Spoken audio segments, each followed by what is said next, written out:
Olá pessoal, dando continuidade aos nossos estudos. Dessa vez vamos falar sobre o porquê do anticristo. Por que ele vai tentar enganar Israel? O que está por trás disso?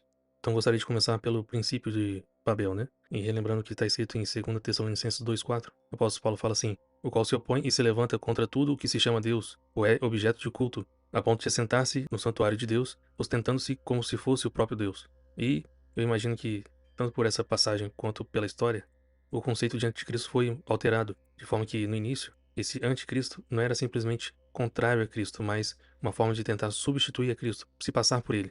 Então, assim, o conceito de anticristo sendo somente contrário a Cristo não está completo, porque como os judeus rejeitaram Jesus como o Messias, então é possível que alguém se passe por esse Cristo que eles ainda estão esperando. Porém, se o diabo, né, o Satanás, já é o príncipe deste mundo, governa e tem poder, retém o ministério da iniquidade e atua de forma eficaz com esse poder, por que ele teria tal pretensão, se praticamente muitos já estão no engano? Então, relembrando o que aconteceu lá na Torre de Babel, o anticristo ele precisa recriar uma condição que favoreça um princípio espiritual para tentar, de fato, conquistar a Terra de uma forma plena, em que não vai precisar mais pedir certas autorizações a Deus para fazer certas coisas. Sendo que isso também já era o que ele estava pretendendo lá na Torre de Babel, após o dilúvio. Porque como ele percebeu que a humanidade tinha chegado a tal ponto em que Deus decidiu destruir a humanidade e preservar somente Noé e sua família, então logo depois ele estava tentando já fazer essa conquista, dessa forma, né? E lembrando que o nome Babilônia procede dessa palavra Babel. Em hebraico, se não me engano, é Bavel. E em Gênesis 11:6, quando está falando sobre a Torre de Babel, Deus é que está falando essa seguinte frase: o Senhor disse: Eis que o povo é um, e todos têm a mesma linguagem. Isto é apenas o começo. Agora não haverá restrição para tudo o que intentam fazer. Sendo que, como Deus falou que isso era apenas o início, isso indica que seria aprimorado para o tempo do fim.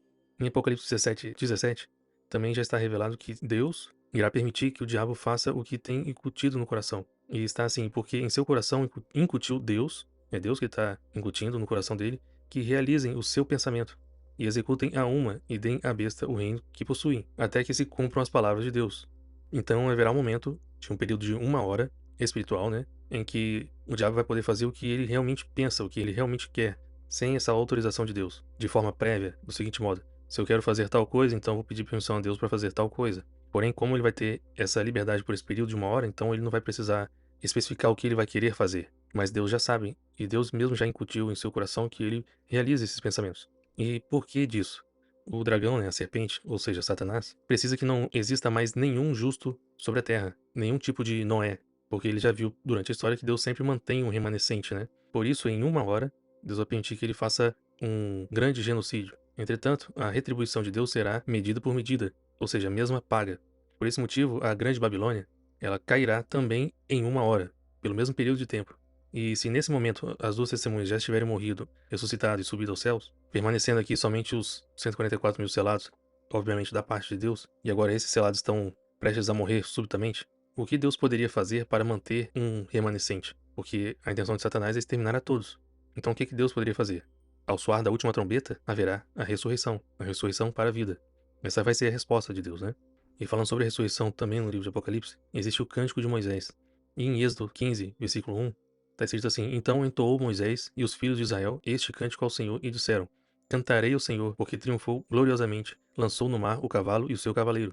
Porém, essa palavra entoar, que é cantar, em hebraico ela é shar. Mas no original, onde está escrito isso, que Moisés entoou, na verdade tem uma letra a mais, um iud a mais. E isso muda o tempo verbal para o futuro. Então seria assim: Moisés entoará este cântico. E a gente vê esse cântico sendo cantado em Apocalipse 12, 2 a 3. Parece até uma continuação, né, de Êxodo 15, versículo 1, e depois em Apocalipse 15 também, versículo 2 e 3. Eu sei que não tem nada a ver, mas só uma curiosidade porque realmente parece ser uma continuação. Vi como que um mar de vidro mesclado com fogo, e os vencedores da besta, da sua imagem e do número de seu nome, que se achavam de pé no mar de vidro, tendo harpas de Deus, e entoavam o cântico de Moisés, servo de Deus, e o cântico do Cordeiro, dizendo: Grandes e admiráveis são as tuas obras, Senhor Deus Todo-Poderoso. Justos e verdadeiros são os teus caminhos, ó Rei das Nações. E lembrando que já estava ali em Êxodo, essas pessoas, não só também Moisés, entoarão esse cântico. E isso realmente vai acontecer, literalmente. Inclusive os judeus também creem nisso. Porque, da forma como está escrito, isso também já é uma evidência da ressurreição. E como o Messias, o período do Messias, que eles estão esperando vai ser realmente próximo a essa ressurreição, então é realmente provável que o próprio Moisés apareça. Assim também como Elias. E olha só uma relação que tem com Êxodo 15, versículo 1, quando diz que lançou no mar o cavalo e seu cavaleiro, se referindo, no caso, naquela época, de Faraó e seu exército. Em Apocalipse 19, 20, fala sobre a besta que foi aprisionada e com ela o falso profeta. Os dois foram lançados vivos dentro do lago de fogo. A semelhança realmente existe. E lembrando que a ressurreição ela ocorrerá na sétima trombeta, em Apocalipse 11, de 15 a 19. E neste momento, a partir daquele momento, a terra não terá mais justos, já que os que estiverem aqui terão seus corpos transformados e irão encontrar o Senhor Jesus nos ares, como descrito nesses textos aqui de 1 Coríntios 15, de 50 a 55, e 1 Tessalonicenses 4, de 14 a 17. Porém, mesmo sem ter justos aqui na terra, o reino do mundo passa a ser do Messias. Ele vai passar a ser do Messias na sétima trombeta, Apocalipse 11, versículo 15. Então, logo após isso, é que vem os flagelos, e depois disso o dia da ira e vingança do nosso Deus. Apaga, né? E sendo que essa sétima e última trombeta, ela somente ocorre no final da grande tribulação, porém antes do dia da ira. E eu sei que eu já falei em um vídeo que talvez possa ser que a ressurreição não seja exatamente 2 meses antes, porém, reavaliando os cálculos, parece ser realmente exato esses 60 dias, né?